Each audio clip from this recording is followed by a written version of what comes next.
Um, Obviously, the stats tell it out, but I thought the difference in the game, the backbreaking part, was the offensive rebounding. Specifically, obviously Dickinson. They had 4 in the second half, but it was 4 that turned into 9 points, which were obviously crucial in terms of their run back at us. So that and some untimely turnovers. I thought they defensively turned some things up. Thought they did a good job. They did some of that in the first half. We did a decent job of handling it in the second half. I thought they got to spread out a little bit more, and we didn't make good decisions at times when we were breaking people down or making plays.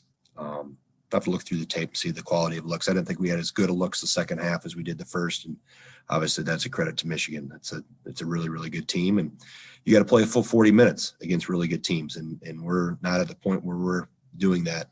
So we got to continue to look at those things that prevent us from completing games and improve upon it, and then get ready for the next one. Questions? Start with Jeff. Greg, I know sometimes your bigs, if they can box out their big man, they've done their job, and other guys need to clean up the glass. But do you need some rebounds from your two bigs, Nate and Micah? Neither one, I think, grabbed a rebound. Right. Yes, absolutely. We need multiple rebounds from each of them. Jim? You mentioned the difference between the first and the second half offensively. Did you think you guys you were very aggressive in the first half, took the ball to the rim a lot? Did you see less of that after halftime? Did you think they got a little stagnant? I think some of it was due to Michigan in terms of extending some pressure and getting us on our heels. I thought when we did attack at times, we turned the ball over too many times, but I think a lot of that was due to what Michigan was attempting to do to us, and we didn't counter back with it with playmaking as well as we should have. Johnny made some plays. Meach got there and got fouled once, but we need to do a better job of when they are going to extend like that, or teams are going to heat us up a little bit. You got to make plays and break people down and convert and not turn the ball over. So that was, I think, was twofold, Jim. I think it was both their aggression caused us to become a little stagnant at times, and obviously that was tougher shots and turnovers were the result of it. Tom? Greg, why you mentioned it before, but why do you think you've been unable to play a full 40 minutes of strong basketball, especially against these better teams that you played? Well, you have to just the things that have happened here today. You give up timely offensive rebounds. You have a flurry of very costly turnovers.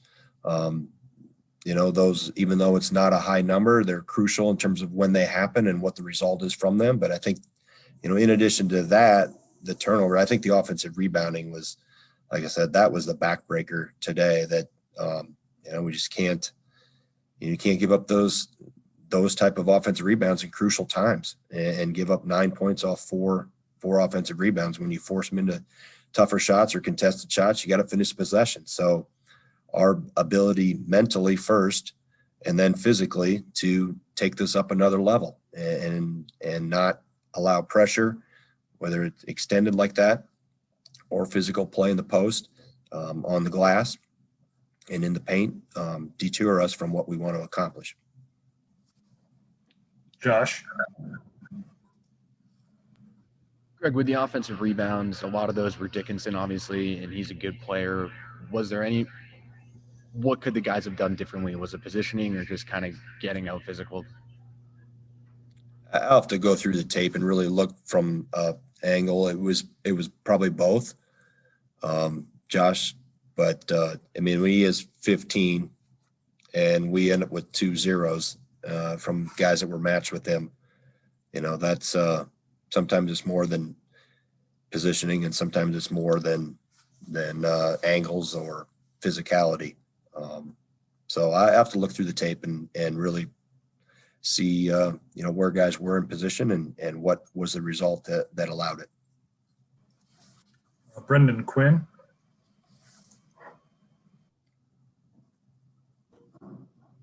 Hey, Greg. you're just mentioning Dickinson there, but now your second time seeing him, just kind of what are your overall impressions of just how much different he makes this version of Michigan? Yeah, I mean, he's one of the better post players in the country, and that even though he doesn't score a ton today, the 15 rebounds, specifically the offensive ones, were, they were the difference maker. I thought, and he's done that. He's been a force all year. That's why I think his development really skyrocketed when Davis got hurt, and he was able to get more minutes and more experience. And now they've got both of them there, so they're able to complement each other pretty well. But he's a load. He's skilled. He's got great footwork, great balance. He's big and strong, and he's got a nose for the ball. So he plays how you want your post players to play.